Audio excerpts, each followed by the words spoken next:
I started working at Beggar's Banquet as it was, as a part-time job, until I got a real job, and a quarter of a century later I haven't left. The retail arm of the Beggars Group decided to end. They sold it to the then boss and we were about to go bust. But I saw how good the music community was because of this little record shop, and I didn't want that to stop. So we took it on for £1 and then it became the Banquet we know it as today. It's still me, Mike and Jane running things, but we can't do it without the 24 staff that we have working for and with us.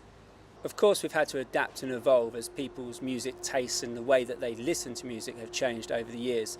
But in some ways what we do is exactly the same. It's understanding what the customer wants, what the label wants, what the band wants, and trying to fulfill those requirements.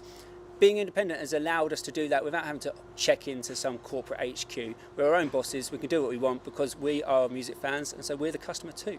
Back in 2005, when we were taking over the business, I remember it well. I hadn't been paid for 9 months. I remember going to sign the paperwork and the solicitor was saying, "Are you sure you want to do this? People won't be buying records in the future." And I remember the accountant saying, "Why do you have gig posters in the window when you should be concentrating on selling CDs?" But I knew then about the importance of physical music and of records, and I knew then about how people will always want to go to gigs and how we could marry those two things up together. I knew it could work. I didn't know it would work this well. I knew it would be fun, and I didn't know it would be this much fun.